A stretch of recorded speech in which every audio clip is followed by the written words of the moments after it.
6 Skyview Network, sponsored by Terry Lambert Hyundai. What a lovely day today. Yeah, a few clouds, but breezy, sort of nice conditions, and it's all thanks to a tropical system that's developing off our coast. We'll talk about where that's headed and what we can expect all coming up in the 5 6 forecast. Right now on News Channel 6 at 4, the Barnwell Police Department looking for a new top officer. What's next for the city, and who's going to replace the chief? Plus, will Augusta's air show become an annual event? That's the proposal before commissioners. Details on their decision. And the first of its kind in the United States, a new national soccer training facility. A look at where it's going to be built as your News at 4 starts now. Live from Television Park, this is WJBF News Channel 6 at 4.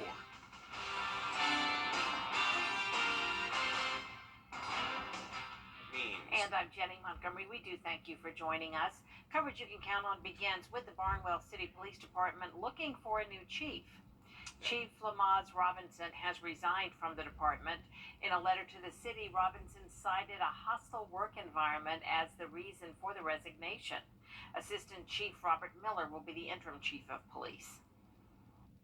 And so I'm just going to maintain the responsibility more and more like the administrative part, and make sure that the officer maintain their training, make sure that the call, the city got nothing to worry about.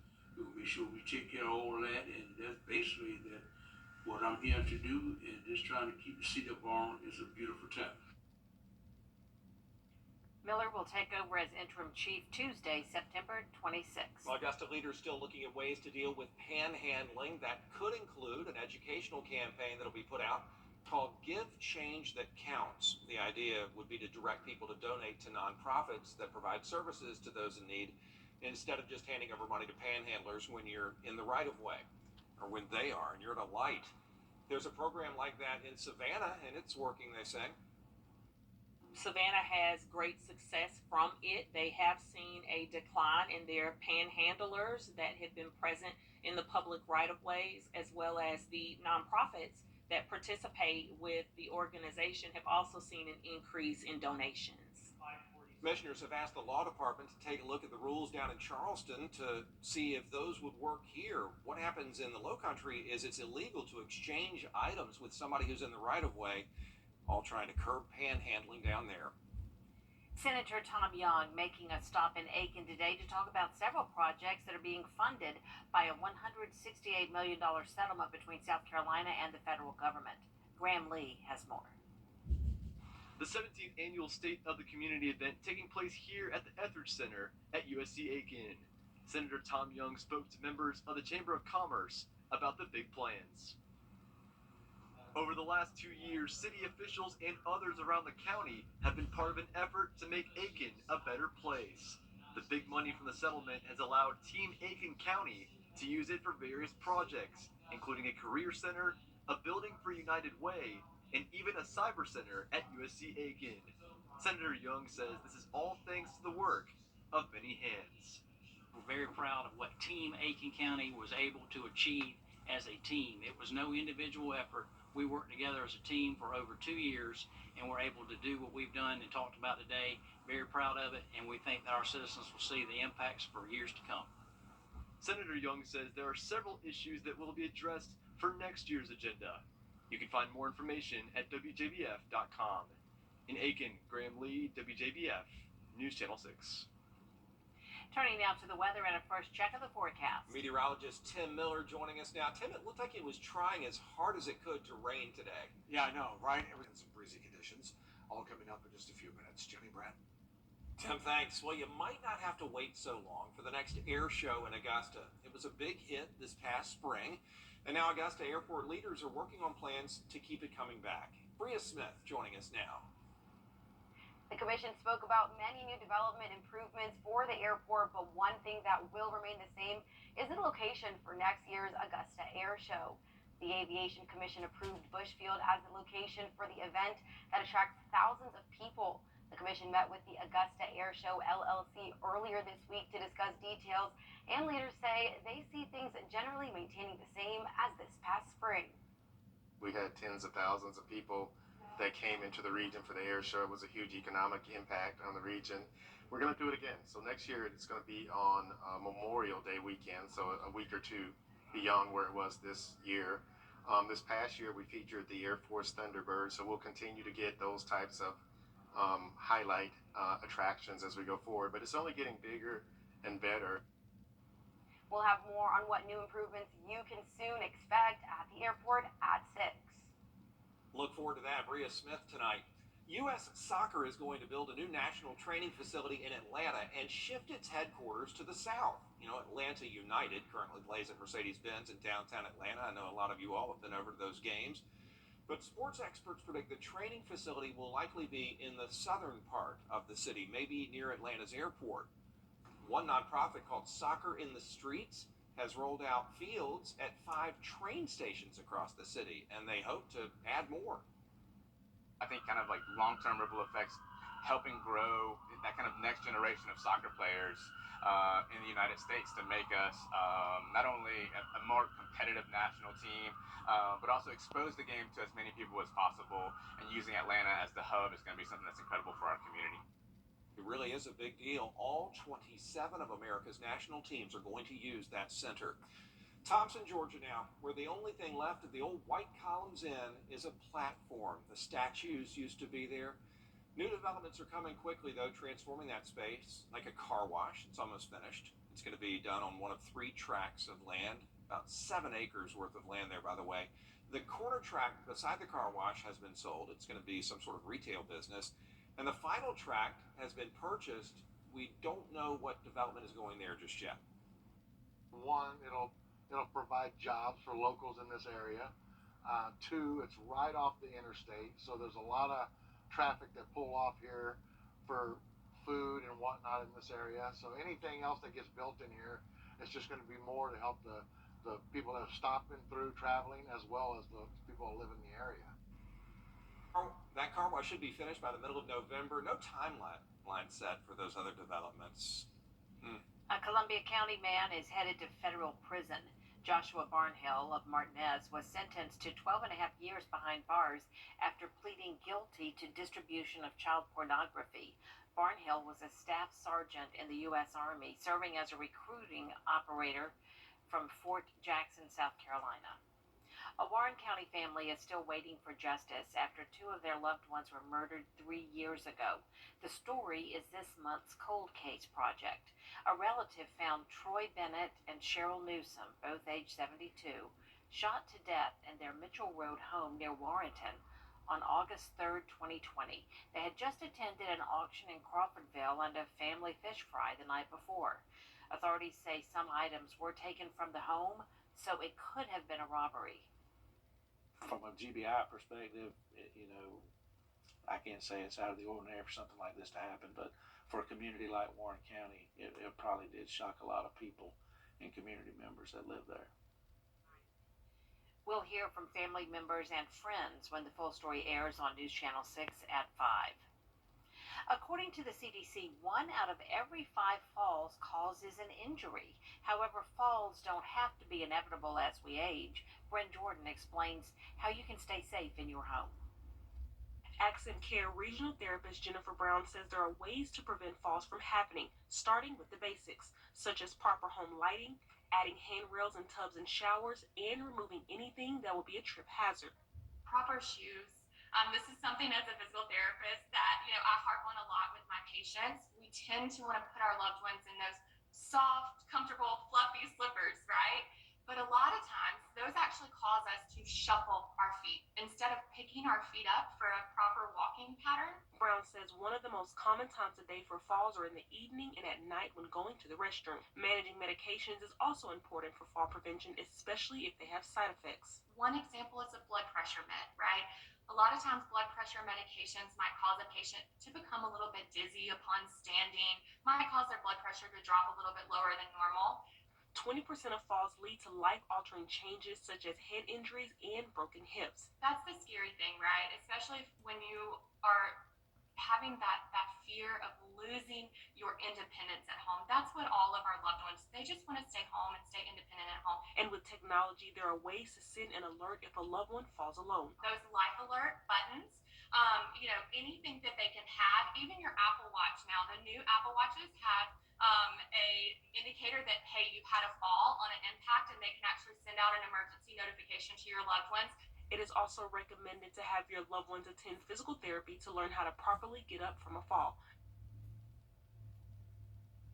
The CSRA Partners in Fall Prevention will be hosting a Falls Prevention Awareness event next week. It's coming up Monday, September 25th at the First Presbyterian Church on Telfair Street in downtown Augusta. This is a drop-in, so you can stop by any time between 9 a.m. and 1:30 p.m. For more information, call the number there on your screen at 706-650-5637. Coming up, a father of two died after he drove off a bridge. Why his family is now suing Google. That story, and it is disturbing, when we return.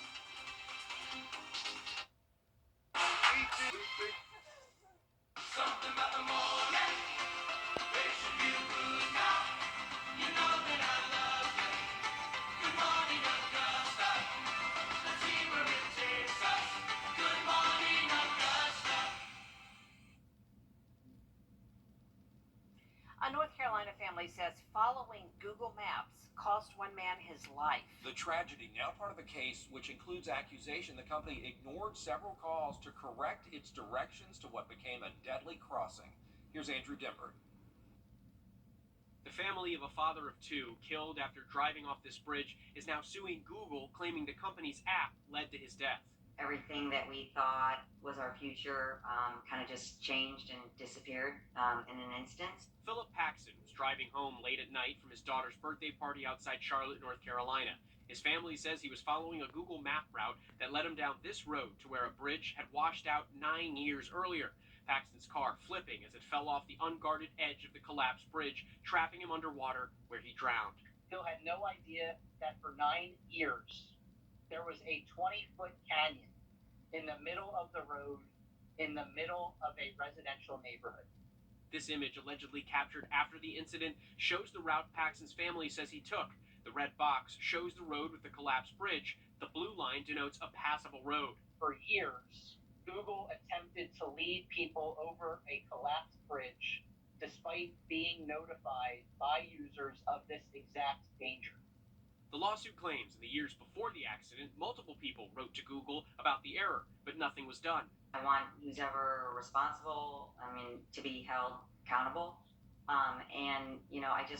We want to make sure that this doesn't happen to anyone else. In response, Google saying, "We have the deepest sympathies for the Paxton family. Our goal is to provide accurate routing information in maps, and we are reviewing this lawsuit." Andrew Dimber, ABC News, New York. The family is seeking compensation and punitive damages. No amount has been requested yet. The owners of the bridge and the private road are also named in that lawsuit. We'll be right back.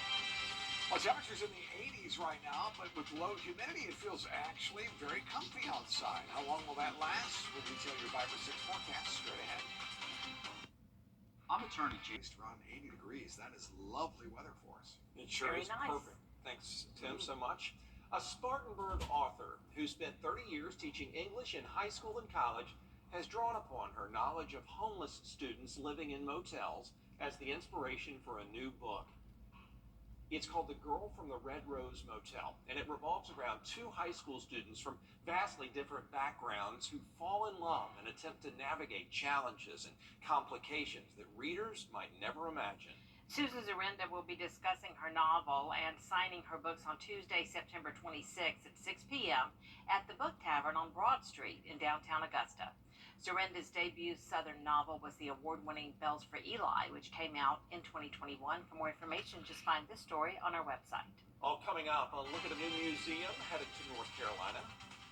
How it's aiming to honor Marines after the break.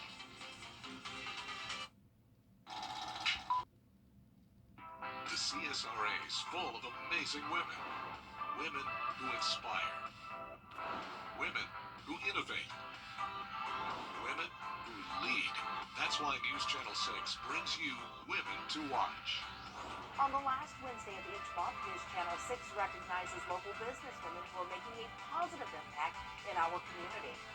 To nominate someone, just visit WJBF.com/women to watch and fill out the entry form.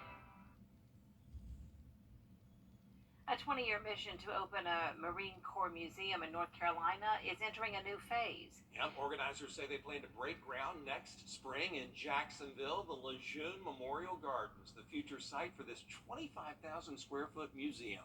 They plan to highlight individual stories from World War II to present day by using historical artifacts and modern day technology. The project's moving forward with approval from the military and $26 million from the state. Organizers hope to open the facility in the spring of 2026. Gonna be nice. There's more coverage you can count on coming up at 4:30. Including the federal government restarting a program that provides free COVID tests to all Americans. Stay with us.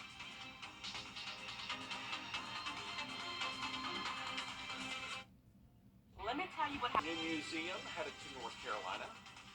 How it's aiming to honor Marines after the break. As a teacher, my job was to help my students succeed, and every day was a new chance to make a difference. As a Marine, I was there for my brothers and sisters. That was my duty, a duty I never forgot. And now my law firm is there to help people hurt in a car wreck. At George St. Injury Lawyers, we know how much your life changes after an accident. When you've been hurt, we're here to help. Call George St. Injury Lawyers at all nines. If I could be you, and you could be me for just 1 hour. If we could find a way to get inside each other's minds. If you could see you through my eyes instead of your ego, I believe you'd be surprised to see that you've been blind. Walk a mile in my shoes. Walk a mile in my shoes. Yeah, before you abuse, criticize and accuse. Walk a mile in my shoes. Walk a mile in my shoes.